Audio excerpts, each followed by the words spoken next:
When you were raising from IVP and like the hot girl at the party, if you will, like 20 million in revenue, did that kind of open your eyes to the whole new world for the first time? Like, man, there's a lot of fun. San Francisco is crazy.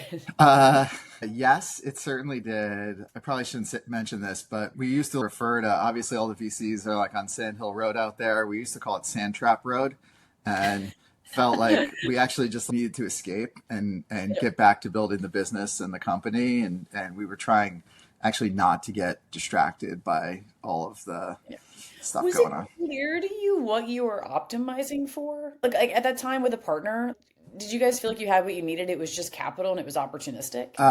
No, it was basically as going through the process was really like a learning experience. And so we were trying to figure it out very quickly as we were going through. A person that really played a pivotal role guiding us was a guy named Mike Walrath, who's currently the CEO of Yext. And so Mike had built a company called Right Media and sold it to Yahoo for I think 850 million back when that was a huge number.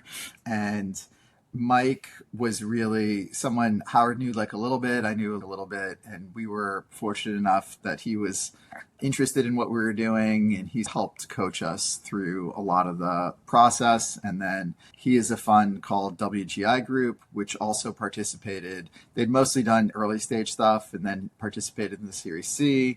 Mike joined our board and then later became chair and still chair of the board also up to the IPO and then slid in as CEO a few years ago. Wow. And then after that, you had ended up raising a lot more money. Do you remember the total before IPO, like how much you guys raised before you went public? Yeah, it's roughly 120 million. 120. Okay. And you had raised from, it looks like Insight Partners came in and some other folks. Were you a part of all of those? I don't know, like at what point you and Howard both decided to leave. Yeah, yes, I was there for everything. Howard definitely took more of the lead on the fundraising side as the CEO, but was there for every twist and turn. For sure. And we were really fortunate. To your question earlier about did we know what to optimize for? Not really.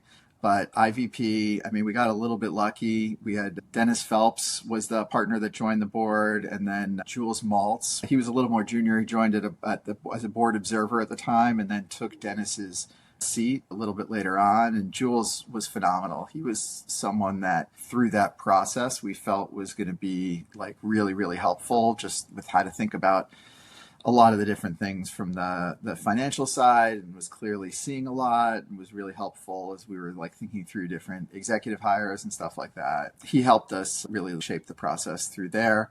And then later on, Marker, Insight in particular was great just from a sort of later stage scaling SaaS perspective. And Devin from Insight joined our board and he was just, I can't overstate how sharp he is. Running a company, you're like in the weeds all the time on all these like minute details. It always amazed me how he can just come in a board meeting and just look through some high level stuff and instantly jump to critical details for us to focus on or things we missed, frankly. He's amazing. That is fantastic. For each of those rounds of funding that you raised on the growth side, were those preempted or did you guys only go to market when you needed a little bit more capital? Let's see. The D and E rounds were a little non-traditional in the sense that we had basically built up this relatively significant pay-per-call business. And in doing that, we realized the much larger opportunity, which is what Yext is known for now, the digital knowledge management piece. Mm-hmm. And so we basically spun out that pay-per-call business and sold it to IAC, actually.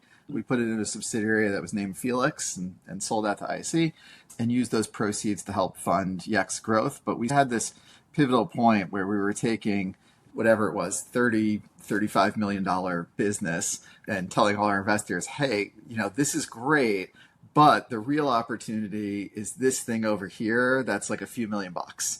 Trust us, it's going to be fine. Interesting. And so we raised a little money through there. And so What year was that? Do you remember?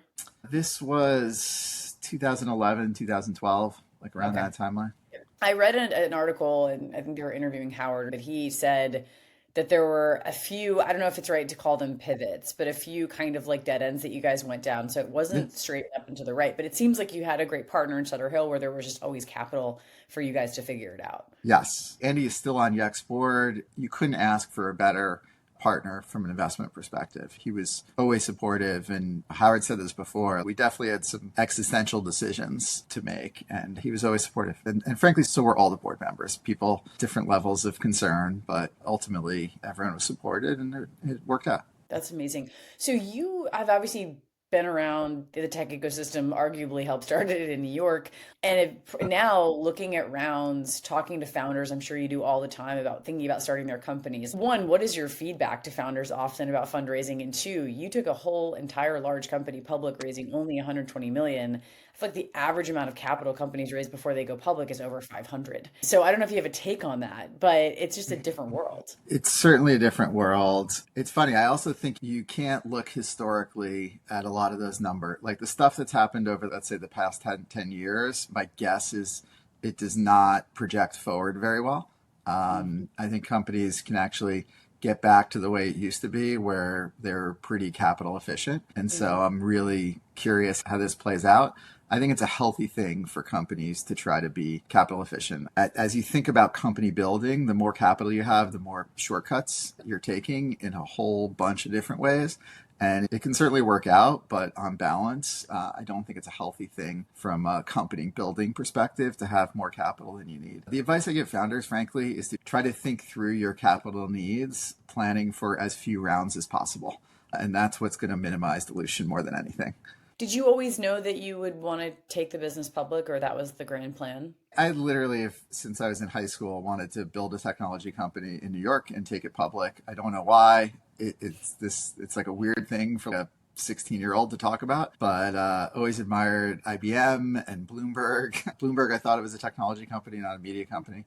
And so that always just seemed like a really cool thing to me. I was fortunate enough to be in that phase and growing up just as the internet was starting to become a thing, and was just fascinated by it and wanted to figure out a way to participate, which is not dissimilar from what's going on now in the world with the rise of AI. It feels like the same movies happening again, which is, for me, one of the reasons I'm excited to be doing what I'm currently doing.